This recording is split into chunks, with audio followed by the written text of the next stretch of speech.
fear. If you're going to be a leader, if you're going to be a good CEO, you need to be able to communicate and put your employees first. Even though the NBA season's been suspended, we keep on paying them as if the Mavs games were being played.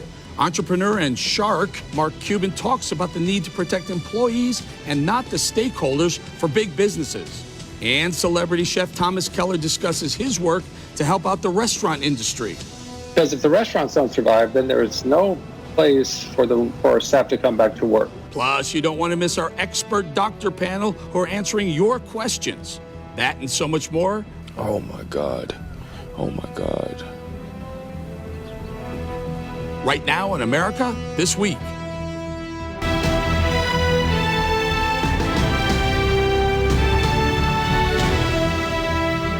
Well, welcome to America This Week. Last week we were in a quiet restaurant, a shuttered restaurant. Again, we are again in a shuttered restaurant.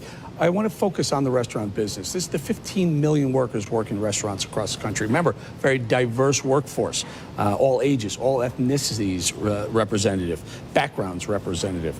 We're at Dockery's here in Charleston, South Carolina, normally a big, busy bar, restaurant, brewery, band stage right over there. Again, shuttered with the exception of some takeout business going on over there. We really, really need to remember these restaurant workers. It's heartbreaking to see these places. Again, this could be Anytown USA, and it is Anytown USA restaurants shuttered. Other victims, think about the retail workers. Stores shuttered until further notice. Movie theaters closed down. Broadway shut down completely. How about sports and entertainment, live venues? Dark until further notice. Millions of workers, people who supply, who work all those industries, millions of workers wondering where their next paycheck is going to be, how they're going to pay their rent, how they're going to put food on the table going forward. It's scary, folks, and I get it, and we have empathy for them. Also, we want to thank some of the essential workers that keep the supply chain moving. We think of the store clerks who keep things on the shelves. Think about a store clerk who's taking payment from someone not knowing if that person has coronavirus or not, or if the money has coronavirus on it or not. Scary concept. I mean, life has changed as we know it in America. Farmers, ranchers keep it going. Most importantly, doctors and nurses on the front line, first responders, doctors and nurses on the front line who are likely dealing with victims of coronavirus. That's got to be scary in and of itself. While we shelter in our safe place, these people go out and they interact with the public, and a lot of times interact with coronavirus, come face to face with that virus. Just think about that for a minute and remember that when this thing passes, we got to be thankful to those people as well. So here we are again in a quiet bar, restaurant, and we hope going forward, we don't have to do this too much longer, but until we do, we're going to recognize the people, the unsung heroes of the American coronavirus epidemic. And I'm proud to present Dr. Deborah Birx, America This Week. This is a fortunate opportunity we have to spend a few minutes with one of the leads on the coronavirus task force, Dr. Birx. Dr. Birx, can we do something first off? I mean, there's a lot of talk, first about your cone of possible deaths. Everyone's been talking about that. I get that, and I understand that. But what I'm concerned about right now is what's the latest on the masks? So there's been an evolution on the efficacy of masks and how they should be used. Can you give us the very latest, in your opinion, about the use of masks for containing the virus? Well, first, we want every American to focus on the guidelines to make sure that every single American is staying 6 feet away, whether you're inside or in a closed area, from any other person except your intimate family that you're staying with. So that is really key. So if you stay 6 feet from all other individuals, keep your hands off surfaces or washing them constantly, don't touch your face, then we know that you won't be exposed to droplets. Now, the one time, it's on the CDC website, recommended now that if you are infected yourself, you do protect others if you wear a mask. So there was a big, during the press conference this week, by the way, which was, I believe, your best press conference to date since the virus started. You talked about, and there's a professor, doctor and or scientist professor from Harvard, I believe, who said that you could sneeze up to 27 feet. Clearly, we can't keep 27 feet distance between people. That just isn't going to work. Tell us, is the 6 foot intervals between people going to work to mitigate or contain the virus? Well, I think Dr. Fauci really explained that well. That was purposeful, trying to spread your fluids from your mouth and aerosolize them as far as possible. That is not how we interact with people. We're not spraying them as far as we can. We're not spitting as far as we can to actually get to another person. So there's been a lot of studies looking at 6 feet. It is felt to be in respiratory diseases a really critical distance. And so that is why the world, and that's why the WHO and the CDC and the president recommends that 6 feet. All right, let's get down to some of the things that are really important to help mitigate some of the damage and the deaths. You know, there's talk about young people ignoring some of these 6 feet and the social distancing issues. I clearly believe that you've made it clear, implore people, stay away, even especially if you're young people, you could be a carrier. Talk to us about the elderly. There have been talk, Dr. Oz was on this show a couple of weeks ago who said, if you're in the age group 60, 70, I guess 70 and above, stay away from the population. Stay away. Don't put yourself within the population because you may be a carrier. Are we telling elderly, the people, you know, let's say 65 and over, to not interact with other people? Well, we say that in the presidential guidelines, that the elderly and those with pre-existing medical conditions should stay home. And I really want to thank the American people who have been shopping for the elderly and shopping for those that may be immunosuppressed or have other medical conditions that put them at risk. Really want to appreciate those who have made it easier for the elderly to protect themselves. And that is really key. We really want people to be able to protect themselves. And with this number of asymptomatics who may be young, we don't actually know the percent of asymptomatics. It could be anywhere from 25 to 50%, or it may increase. A level of asymptomatic spread may increase with the younger age groups. So when you can't know if someone's infected or not. We really have to act every day that the people around us could be positive. And for the elderly or those with pre-existing medical conditions, we really want them to stay at home and be protected in communities, and really calling on communities to protect the elderly and your wise among you to make sure that they don't get this virus. Dr. Birx, you know, this week, the New York City put up some tents, hospital tents in Central Park. Now, this is a very delicate dance, and I want to ask you this because I'm very concerned. This is nonpartisan. This isn't pointing fingers at anyone. My concern, coming from 35 years in New York, my concern is there are a lot of places that those tents could have gone that wouldn't be such make a statement, so to speak, with the location. Is this about a statement to putting these big white ICU tents in the middle of Central Park, or is it about really needing that space for additional beds? I mean, tell us what went behind that. And by the way, this could be a very wise maneuver saying, hey, New York, this is serious. You even need tents in Central Park. I'm not pointing the finger at either Republican or Democrats. What's up with the tents in Central Park? You know, we leave it up to the governors and mayors to decide where to place things. It may have been that was centrally located for all of New York to be able to get to it, and it's certainly a location that many New Yorkers would know and know how to get to. You know, we remain deeply concerned by the New York metro area. If you looked at the lines on the graph yesterday from the press conference, you can see that all other states, including states that had exposure to this virus in cases earlier, like Washington State, has been in a very different place than New York. It's very possible that the New York metro area got significantly seeded by cases outside of the United States, particularly Europe or even China, both before the travel bans were put in place. And this virus really circulated and then exploded. And we know that is really, we are very concerned. We remain concerned about New York. We know that they will reach their peak probably in their serious illnesses somewhere within the next 2 weeks. We feel for every New Yorker and everyone in the metro area, and we want to make sure that they have the resources that they need to respond to this comprehensively. So actually, I don't care where they put the tents as long as they can serve their communities. Right. Dr. Birx, while we're on that, and you know, I'm down here in South Carolina, North Carolina, there are a lot of people who say New Yorkers stay home, don't come. Now we risk that sort of, I don't know, abandonment of our major cities, but is it time for the governors of states that aren't New York or California or Washington or New Jersey to tell the governors of those states to keep their citizens within their states. I mean, a lot of people down here, I will tell you, don't want to come anywhere near anyone that's been in New York recently.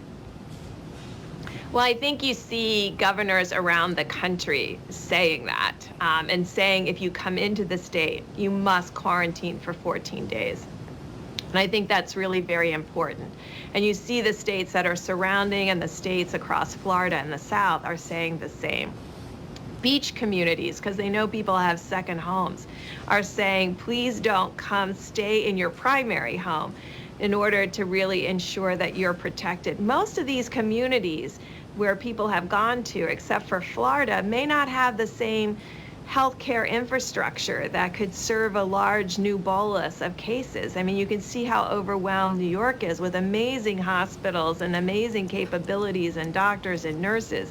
You can get overwhelmed. I just want to also thank the number of communities today for bringing innovation to really figure out today, before they get hit with new cases, where they're going to expand, where their hospitals are going to expand, how they could create COVID-only, coronavirus-only floors to protect others, or coronavirus-only hospitals to make sure that they can keep people separated and decrease infection. I really want to thank the governors and state health commissioners who have really thought about this, learned from New York and New Jersey, and are really setting up proactively in case this happens in their metropolitan areas. Now, I know you're very busy and you got to go. If you can just give me a very concise couple of seconds on this, because they're grabbing you right now. Do we know, are you confident that what we were learning, what we've heard about patient zero in China was a movement from animal, likely bat, into a person? Do we know patient zero? Do we have confidence with that? Yeah, I mean, when you look at the sequences, you know, this virus has been heavily sequenced. That's how we're working on vaccines. It's very similar to the animal coronaviruses, and this is what happens. We call them zoonotic events. This jumping from animals to humans, it's what's happened with Ebola, it's what's happened with HIV, it's what happened with Zika. It's what these things do, and that's why we always have to be prepared and watching for them. I am still very concerned that what China presented for their number of infections really lulled people into believing that this was a smaller and more containable epidemic. And I think we're knowing now that they didn't report mild cases or asymptomatic cases. And I think that would have helped all of us to understand how transmittable this virus is if we had known really the full extent of the people and the infections that occurred in China. I think when you have 80 million people and show that only 60,000 got infected, it gives you the sense that it may not be a very transmittable virus. This is a highly contagious, transmittable virus. And I think we know that now, and I think to get information out to all of your state and local governments and all your people in your states. Treat this as a highly contagious virus. Do the social distancing, wash your hands, don't touch surfaces. If you do, wash your hands, don't touch your face. This virus is highly transmittable, and we have to do everything we can as a community of Americans to stop the transmission of the virus, as the president said. Use the next 30 days to create a different future than that 100,000 to 240,000 deaths. That's in our hands. We have that capacity as Americans to change the way this virus impacts us. Dr. Birx, I'm speaking for 44 million households that Sinclair reaches. We thank you. We love the work that you're doing and Anthony Fauci are doing. Thank you both very much. Dr. Birx, Deborah Thank Birx. you very much. Okay, let's bring in a good friend of mine, Mark Cuban. Mark, for a long time, good friend, also the owner of the Dallas Mavericks, and you probably know him from as one of the original Sharks on Shark Tank. Mark, thank you for joining us. You know, you and I have talked quite a bit over the years. I wanted to hit on something that you said recently in the midst of the coronavirus, that CEOs like yourself and your colleagues, other CEOs of companies and business, should focus on their employees right now, especially. Tell us what you mean. Well, I mean, look, this is a unique time. Everybody's afraid because no one really has any specific or definitive information. And so when you have that type of fear, if you're going to be a leader, if you're going to be a good CEO, you need to be able to communicate and put your employees first. And sometimes that's going to mean putting shareholders, if you're a public company, second. And it's just something you've got to do because that's going to define your brand for years to come. So how do you do that, Mark? I mean, I so you're the owner of the Dallas Mavericks. You have other companies. You have a television company, amongst others. So how do you put that in play? Do you keep people on payrolls? Do you continue to offer health care? What's the boots on the ground actual helping your employees? What does it look like? A variety of ways. So in my particular case, the hourly employees, people who live paycheck to paycheck, I've kept them on the payroll. You know, even though the NBA season's been suspended, we keep on paying them as if the Mavs games were being played. I have a restaurant in Los Angeles, West Side Tavern. We're paying the busboys, the bartenders, the barbacks as if they were still working. I can afford to do it. It's the right thing to do to help the economy, to help the country. You know, for some companies that they're not as strong financially or their ownership may not be as strong financially, you have to be brutally honest and transparent with your employees. You can't just send out an email like I've heard some companies do and saying you're fired or you're furloughed or whatever. You really got to communicate to people as best you can for a couple of reasons, Eric. One, they're your boots on the ground. Your salespeople, your customer service people, they talk to your customers and they're going to be able to tell you exactly what's going on with them. And they may even have some good ideas to help you get through this mess. So the more you communicate, the more more transparent you are, the more helpful you are, the better situated you're going to be when we get on the other side of this, and the better your brand's going to look as people decide what companies to work with. You know, Mark, I agree with you 100%. In fact, I hit you up when I was putting together Plan 2020, the debit card that has money on it that people must spend to juice the economy. I love this idea, but Mark, let's close to home for you guys. And this, I'm thrilled that you're on and you're amazing. But the NBA has had some sort of like relationship with China that this may be, caused by China, and some of the things they did in China may have caused some of the death and destruction that's happening here, made it worse. Do we, in the vein of that, do we care about American spectators and fans more, or do we worry about what the Chinese government has to say about what this happened? Well, first of all, there's scientists that'll give us the answer there. I mean, scientifically, you can look at the DNA of any virus and figure that out. But that's not for me. I'm not an expert to go in there and really even discuss where the virus started, how it started, who communicated it. And I think it's a mistake to rush to judgment. I think we as a country have got to come together and focus on the United States of America. We're going through this horrific pandemic, and we're going to have to transition from America 1.0 the day before to, the day after tomorrow, America 2.0. And that's going to entail us working together. It's not about who's at fault. Is there somebody at fault? Is this natural? Is it man-made? I don't know. I'll leave the scientists to that. But what I do know is that I have employees, I have customers, I have friends, I have family that are struggling right now, and I need to be there for them, and that's my focus. And I think that's where all Americans should be focused. About a half a minute or so, Mark, only, this Plan 2020 put together with the debit card for the consumer or the infrastructure plan that's being floated, about spending on infrastructure. Which one do you like? It really depends, Eric. It really is about execution. I mean, I like your 2020 plan. But in reality, I mean, we already have their spending bill already in place. The question becomes, can we get the money, the $1,200, into the hands of American citizens fast enough? That's what I'm worried about, the execution. Plans are easy, execution is hard. Yeah. All right, so Plan 2020 requires you use it or lose it 30 days. So we're going to use it. Mark Cuban, always good to have you. Hopefully get you back on as this thing continues. And you're one of the good ones, brother. Good talking to you again. I appreciate it, brother. Keep on fighting the fight. Wolfgang Puck is a great restaurateur, as you know, as is Jean-Georges and Thomas Keller and Daniel Boulud and other leaders in the restaurant business, which has been probably one of the hardest hit industries. I have directed my staff to use any and all authority available to give restaurants, bars, clubs incentives to stay open.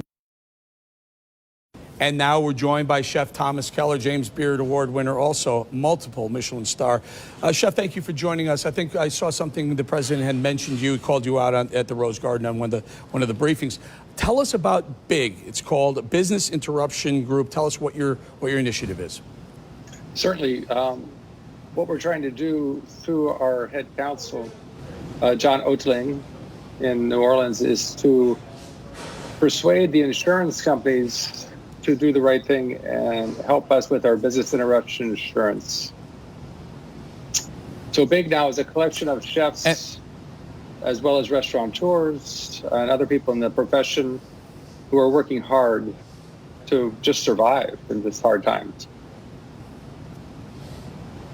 And so the way I understand it is that the insurance companies, when you sign these deals with them, they don't include necessarily viral outbreaks as part of their coverage. So with this coronavirus, you guys are left without any sort of business interruption insurance. Meanwhile, if it was an earthquake or a hurricane, you would get that insurance, right?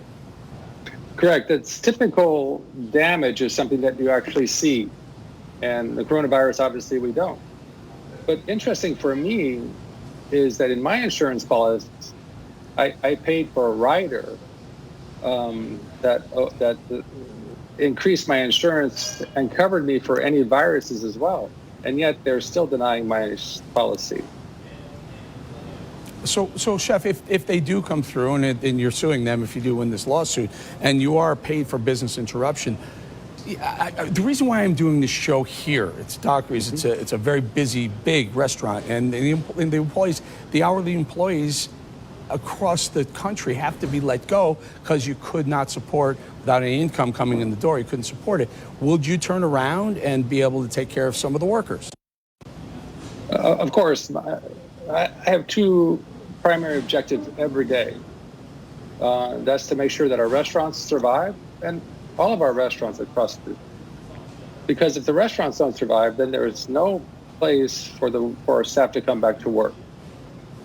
My second priority every day is our team, making sure that we are able to continue with as many benefits as we possibly can, particularly their health insurance. Those are very important. Now, I want to remind everybody that there are over 15 million individuals who work in our profession. And then there's the collateral individuals as well, all of our farmers, our fishermen, our gardeners, the milkmen. I mean, all these different support professions who impact our restaurants and obviously our guests as well. The restaurant profession adds almost $1 trillion a year to the economy, which is about 4% of the GDP. We employ the most diverse group of individuals from age, ethnic background. Our profession employs more women than any other profession outside of the U.S. government. We touch people's lives every day, from early morning till late night. As you point out, you're in a restaurant in Charleston that's empty, and it's just a sad thing for me. We're going to continue to Chef, persevere, not just for ourselves, but for the small restaurants as well.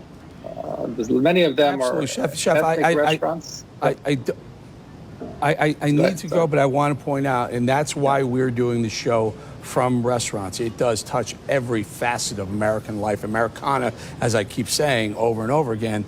And if you really think about it, if you're not an owner of a restaurant, a chef like yourself, you're either working in one or spend your time in restaurants that you love. This does touch all of Americans. Chef, we appreciate your time. Something we didn't get to, and I may want to bring you back to talk about this, is inventory. Restaurants sit on a lot of inventory, some very, very expensive food inventory that, as it's not being sold, it's going to have to be thrown out. We need to address that, the health repercussions of that, and also the money repercussions of that. Chef Thomas Keller, appreciate your time. Thank you, Eric. Appreciate it.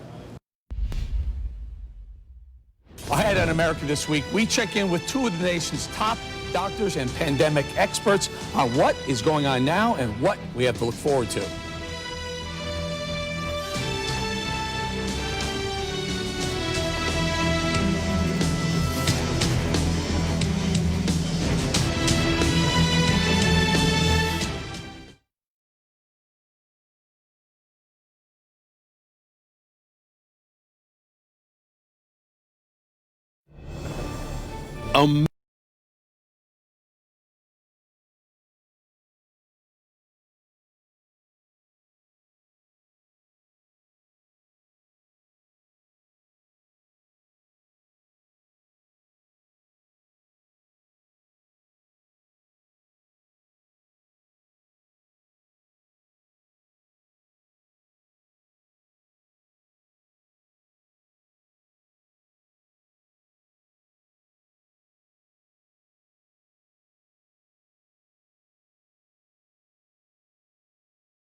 big lie. They can come after me all they want, but they're going to have to kill me.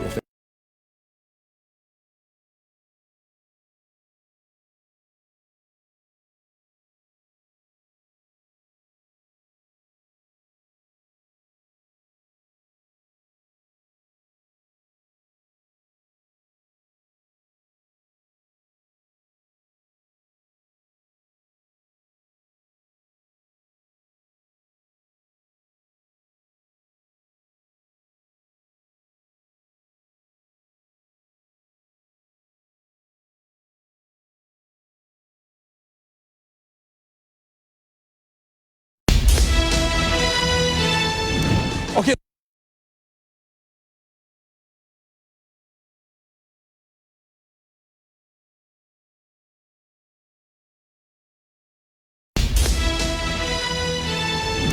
Okay, let's bring in our doctor panel, the most important people in the world right now. We have Dr. Dave Campbell and Dr. Dina Grayson, who've been friends of the show going forward.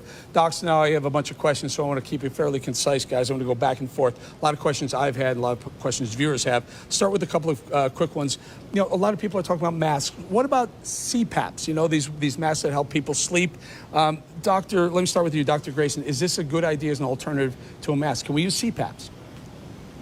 I mean, you know, look, I guess desperate times call for desperate measures. So it's better than nothing. But what we really need to do is ramp up the production of masks. I think that Mr. Trump needs to invoke the Defense Production Act yesterday and ramp up the production of masks. Okay. And Dr. Dave, your thoughts on using these kind of home do-it-yourself methods to keep ourselves safe? Well, I think we can lump CPAP in with splitting the ventilator into two, splitting it into four, and anything that can be done in this unfortunate potential where we find that we actually have a shortage in any given hospital or region has to be thought about. Okay, Dr. Dave, stay with you on this one. I'm just thinking about these bodies that we're talking, you know, anywhere between 100,000 and 240,000. You know, will the virus survive in and on these corpses, and should we be cremating everybody? Well, the virus will certainly survive in a refrigerated or body temperature body for some period of time. It's simply a little combination of about 30,000 base pairs of RNA sitting in a rather enclosed capsule. That's the viral capsule. So yeah, something significant has to be done to prevent the bodies from transmitting the disease. Dr. Grayson, are we going too far to recommend or think that we should be cremating every corpse that we're going to have? Literally hundreds of thousands that are coming forward. I mean, it's the very grim circumstances that we're in. And, you know, if you have bodies that have to be, you know, prepared for funerals, for example, for burial, you know, we have to think about protecting funeral parlor employees, and that would provide yet another avenue for this virus to be transmitted. So unfortunately, I think that would be the most prudent thing to do. All right, let's do a couple of viewer questions. They emailed in to us. Hydrochloroquine sulfate, and this has been the drug that everyone's been talking about. Let's start with you, Dr. Grayson. Your thoughts on this drug? Is it a miracle drug? Where are we on this? It's not a miracle drug. It's not proven. There have been some very preliminary studies that have been done that are uncontrolled, meaning there's no comparator group. It suggests that hydroxychloroquine may have some benefit, but certainly that needs to be followed up. In addition, I think that people need to understand that that hydroxychloroquine and its close relative chloroquine can cause a fatal heart rhythm, so that these drugs need to be only administered under the very close supervision of a physician. Dr. Dave, you agree? I do. And in addition, of course, the reasonably common practice right now, especially in New York, is to use the hydroxychloroquine, which is Plaquenil with Zithromax. From what my reporting tells me that in ICUs, in seriously ill people, they are using it frequently off-label, and they're having some moderate improvement. But again, this is uncontrolled information that has to be looked at very carefully. I think Dr. Fauci has been crystal clear on that. Right. All right. I want to get to another one of your question. We'll put it up on the screen again. It's regarding food safety. Should we be concerned, Dr. Dave? Let's start with you on this. Should we be concerned about the food that's being delivered to us or that we're picking up, whether or not it's contaminated? You know, the Food and Drug Administration has come out as recently as 5 days ago and said that there's no information to suggest that it's transmitted the virus by food. But on the other hand, right, even as of yesterday and today, we're talking about from the federal level using masks as perhaps something to do out in the public and cleaning surfaces because the virus survives on surfaces. So personally, I think every precaution should be used, but we don't have to be worried about our food supply. Yeah. And Dr. Grayson, can I get a quick answer on that one from you? Yes, I think that when folks are thinking about food, they should be very concerned about the packaging that food is in. So the outside, if you get takeout, the bag, the cartons, that you need to treat those as contaminated. Put the contents of that food into your own plates, bowls, whatever. Dispose of the packaging and wash your hands immediately before you actually start eating. You know, just off. We're going to let. This is the end here, but we need to talk about maybe requiring food preparers, not only gloves going forward, but maybe also masks. I'm going to leave it right there. Dr. Dave Campbell and Dr. Dina Grayson, thank you very much for your time again. Thanks for having me. Coming up on America This Week, how will the U.S. economy hold up against the coronavirus? Former Deputy National Security Advisor KT McFarland weighs in and says that America might be better off than the rest of the world. And I want to let you know that they hear you and we hear you. We gave out that number last week. We had an unprecedented number of calls coming in. Hundreds of calls came in, hearing your voice, what you had to say. Again, that number is 888-601-0032. Now, here's just a small sample of some of the many calls that came in last week. I just want to know, how in the world are they going to contain this virus if they keep letting people go up to New York and come back? Eric, what I want to know is, first of all, you're doing a great job, and so is our president. But what I really want to know is, during the plague, didn't we burn the bodies? I mean, or if we bury these bodies, do we not continue the disease? Hi, Eric. Thank you so much for your great show. I was just going to ask, why aren't the police doing something about the young people who are not taking responsibility, that they still gather in big crowds? All right, those are great comments, and we want to hear more of them. 888-601-0032. The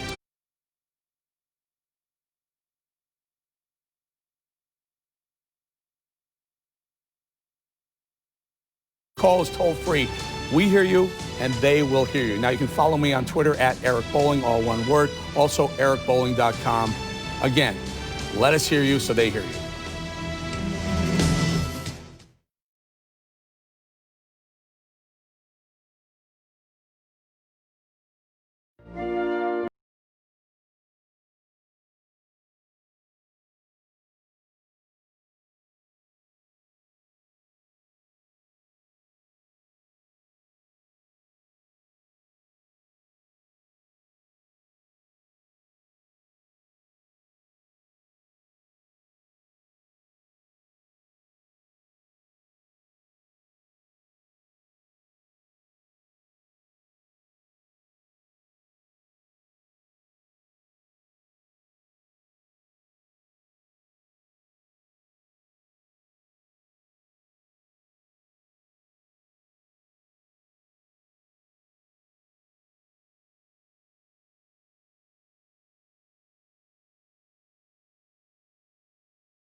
KT McFarland is the former national security advisor to President Trump. I recently sat down with her and had a chat about coronavirus, and she talked about the U.S. economy in comparison to other world economies and how we're situated. Take a listen. What's he doing to and for and getting from the rest of the world? Okay, well, the reason I supported Trump early on and then joined his administration at the very beginning was he, unlike the traditional Republican or Democrat establishment, he understood that America's security interests and strategic interests are not in the Middle East. He understood that if we could get energy independent, that we don't need to be in the middle of all the Middle East problems because we already have our own oil. So I supported him because he wanted energy independence. He also understood that the Middle East, and although terrorism and Middle East, all that, they're important, the main priority for the United States was China. A rising China, a China that is going to become economically powerful. And I think if we had not stood up to China, as Trump then did, that China would soon be in a position where it would be the dominant economic, military power in the world, and then it would rewrite the rules of order of the world, which I think is what the Chinese goal is. So I supported Trump because he wanted to go to China, he wanted to do a deal with China, and he wanted to rewrite our security and our economic relationships with China and the rest of the world. And he's done it. He's done it marvelously successfully so until we had this crisis. All right, let's do this. Let's go around the world. And you're at the heartbeat of some of this. You did China. Let's talk Russia. Give me 30, 40 seconds on Russia, the threat, how dangerous they are to us, and what's our goal? Russia's a declining power. They have their economy depends on high oil prices. They're never going to be high again. Russia is going to be an economic basket case, which is why I worry that the Russians will turn to the Chinese. They already have started, and they'll have a relationship between the two. Chinese money, Russian military equipment, and Russian resources, and that becomes an anti-American alliance we have a lot to worry about. Very interesting. Yeah, that would be scary, and you're right. The natural resources, the oil production of Russia and some in the military, trade that for the money that the Chinese seem to have plenty of. That would be a scary alliance. North Korea. North Korea is going to continue to build its nuclear weapons program. In the end of the day, unless the Chinese control the North Koreans, it's very difficult to see how anybody else can. We've tried carrots, we've tried sticks, Trump has tried personal diplomacy, but right now, again, it's priorities. And I think the main priority is for the United States to get the relationship with China right. And that's by challenging them, it's by these trade wars, it's by rewriting the economic terms of the relationship that the United States has with China. Iran is finished. I mean, Iran's economy is in terrible shape. They, like Russia, need high oil prices to survive, and they're not even getting their oil to market because of the embargoes. I think the Iranian government falls. If it doesn't fall, it'll have to adapt. And my belief is that either we'll get an agreement with the Iranians of some sort by the election, or we'll get it with a new Iranian government. The Iranian government that's there now, the mullahs, they're not going to be able to stay in power much longer. And another one, with what's going on recently with this virus, Europe.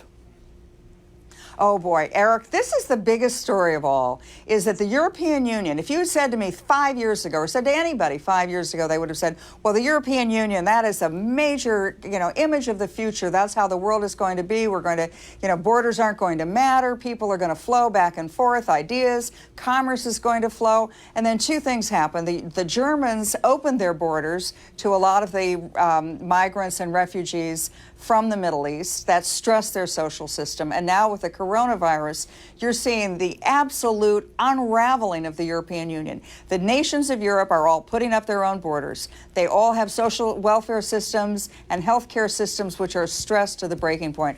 I think that Europe is going to have a really hard time recovering. Britain less so, but the rest of Europe, yes. So we just went around the globe fairly quickly, KT, and it sounds like Russia's having a hard time. North Korea's, I think your words were, I'm sorry, Iran is finished. North Korea, we need to stop playing with them. Europe's, I don't know, finished.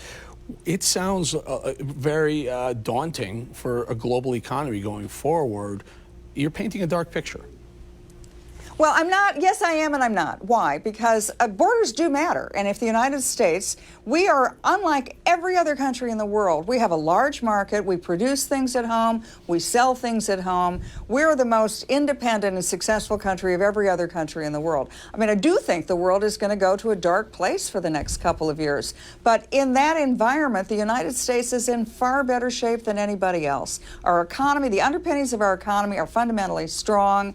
Once this virus is over, once we get through it, 6 months, 12 months from now, I think that we come roaring back, successfully so.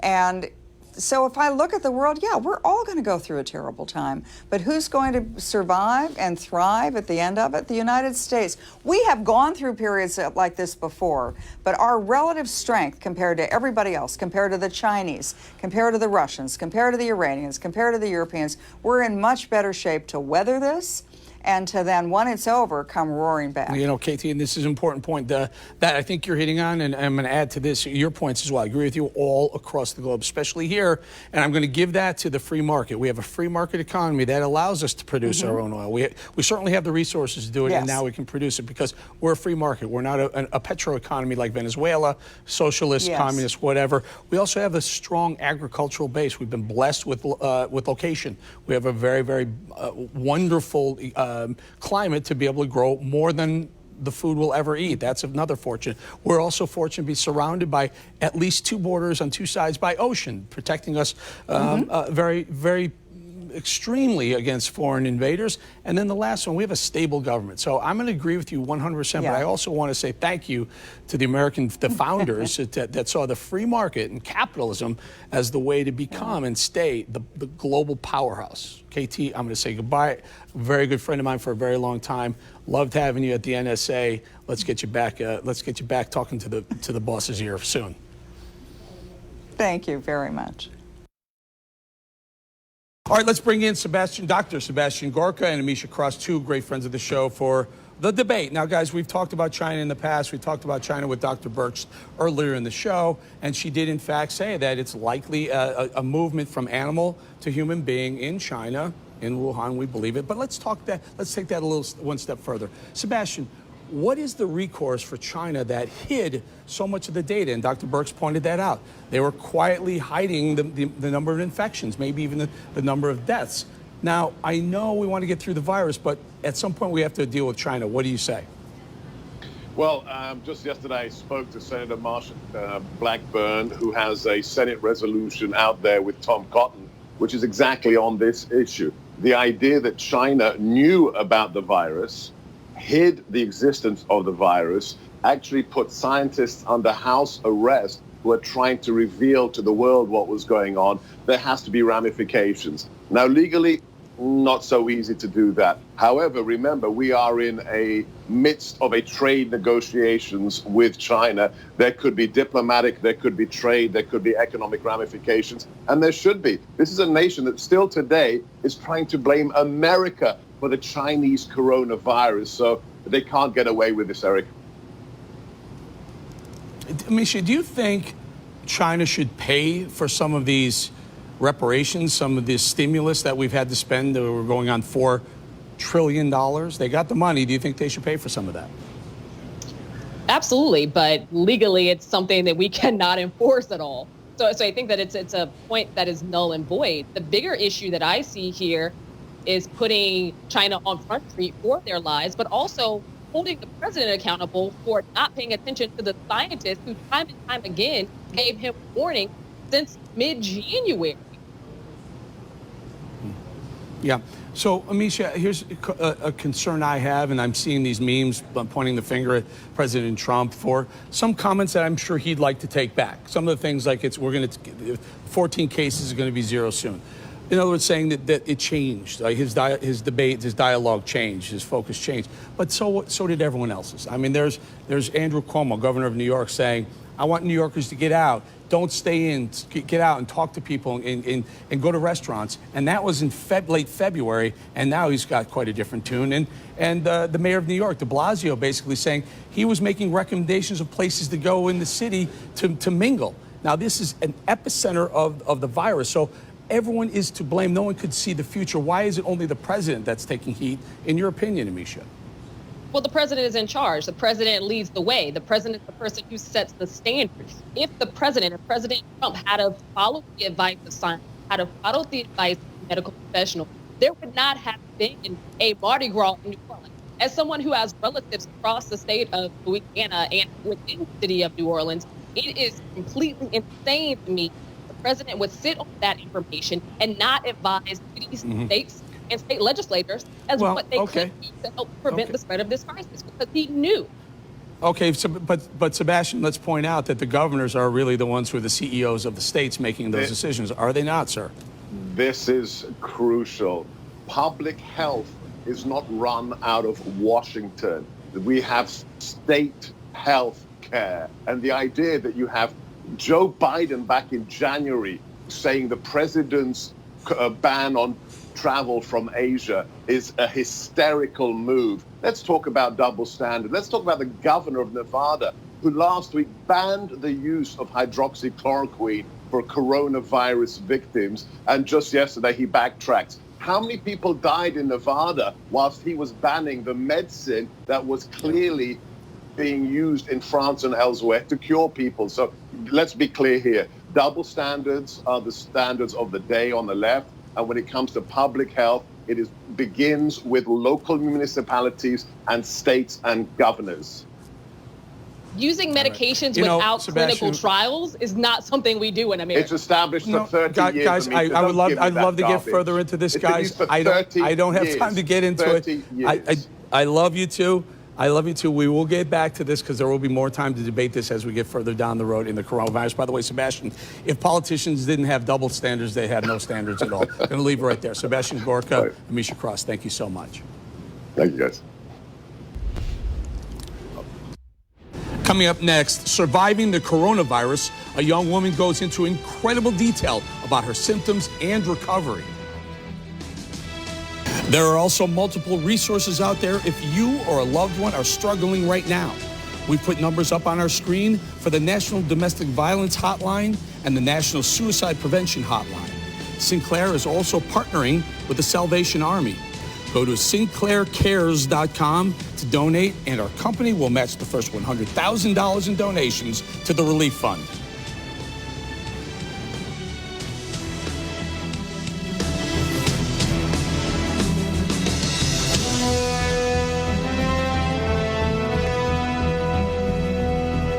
Atkinson asks the tough questions. Shouldn't those conflicts of interest have been disclosed? And brings you the untold story. I couldn't believe that the United States was doing this to my son. Stories you won't see anywhere else. Full Measure with Cheryl Atkinson.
The medical experts say the coronavirus impacts the elderly and those with underlying conditions the most, but a 26-year-old woman explains to our Shelley Orman, WBFF Baltimore, that it could happen to anyone.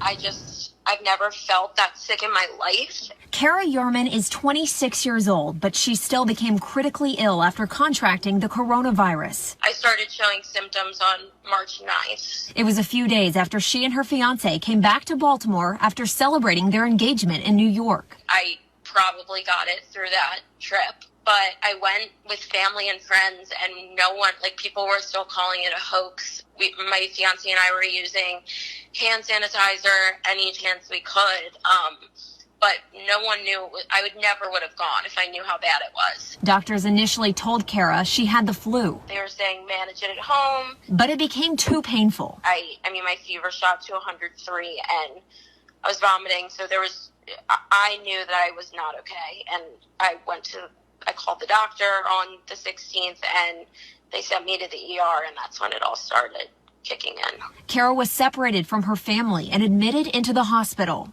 I didn't realize how sick I was until I was hooked up to oxygen, and the doctor came in and was like, you have severe bilateral pneumonia. We think your symptoms are very consistent with COVID-19, but we probably won't have your results until Friday. They put PUI on my door. They taped it, and I read it through the window backwards, and I was like, what is going on? It was just really overwhelming. The fever, she says, was the worst of her symptoms because it lasted the longest. The aches, the pains, and the chills were unreal. I would wake up dripping sweat. And the coughing was constant. I had a tight pain in my chest with a lot of mucus that just wouldn't clear. So it was a lot of pain, and that was what was really frustrating for me. The physical toll on her body was bad, but she also felt isolated and alone. I remember asking, am I going to be here for a night or 14 days? And they're like, we don't know. It all depends on your lung function.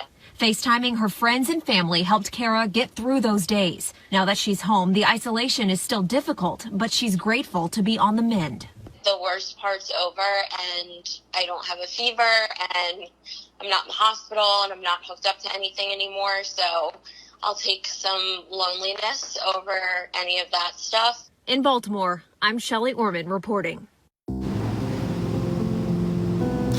Every week, we honor first responders who died in the line of duty protecting our great country. This week, we're honoring the first known officer to die from coronavirus. Detective Cedric Dixon with the New York Police Department died last week. Detective Dixon joined the NYPD in 1997 and was promoted just last September to detective.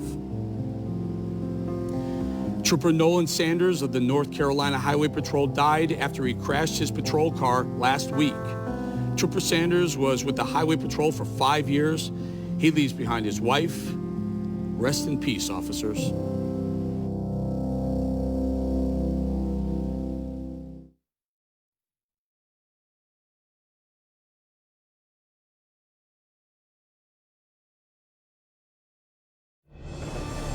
America, one nation, from Florida to St. Louis to Seattle. America This Week, America's fastest growing political show, delivers rough and tumble political arguments. On the left, this new embrace of socialism. The whole thing is ridiculous. Hard-edged opinions. The media let Joe Biden get away with his first big lie. They can come after me all they want, but they're going to have to kill me if they want me to stop defending the president. Tough topic debates. Destabilization in the Middle East, more chaos and more terrorism. Unless we get away from all of this hatred, we're going to destroy ourselves. We have to solve the border problems. The wall is a big chunk of what we're talking about. America This Week reveals the topics and issues that pulse throughout America. Investigates stories revealing toxic forever chemicals in water supplies. My family was poisoned. My child was poisoned. I have been poisoned. There he is, over here, straight ahead. Chaos at the southern border. Go, go, go, go, go, go, go. Cartels, rape, gangs, and violence. So you guys are both hitmen? America This Week investigates the facts and the falsehoods. and relentlessly seeks the truth on your behalf. I'm Eric Bolling. Join me for a fascinating look at America this week.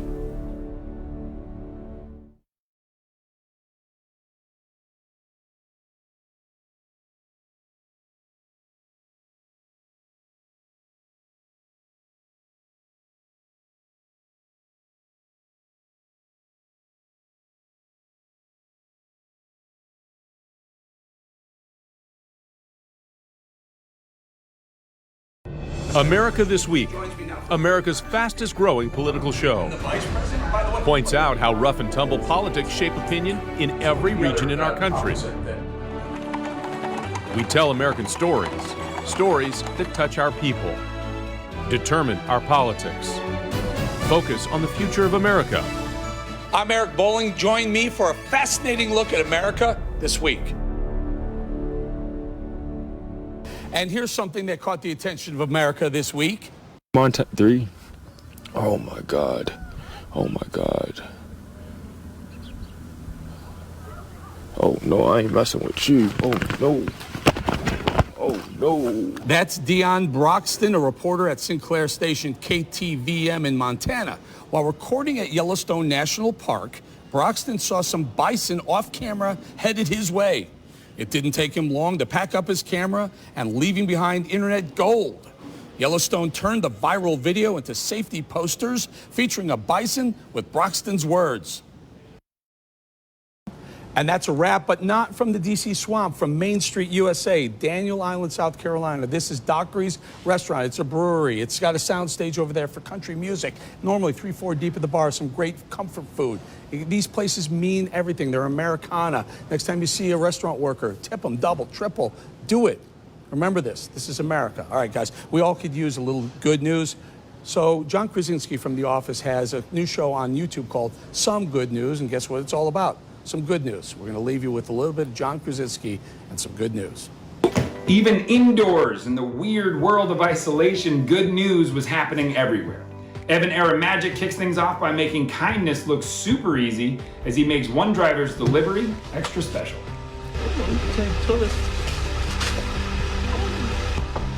What's up, man? Are you taking, can we take one of these? Yeah, absolutely. It's for you. Oh man, you're a lifesaver. Thank you. There were reports that in someone's backyard, an honest-to-God guardian angel was spotted mowing the lawn. Nope, turns out it was retired paratrooper Art Cruz just making good on a promise to his neighbor who's currently deployed overseas that he would always be there for him and his family. In Maine, a local man bought 100 lobsters to help out a lobsterman. He then went to each one of his neighbors and delivered them a fully cooked lobster dinner. In Ireland, and no, I won't embarrass myself by doing that accent, 3 generations took place in social distancing as a grandfather met his grandson for the first time. We also got to experience 3 generations of love this week. To kick us off, a couple from Fredericksburg, Virginia was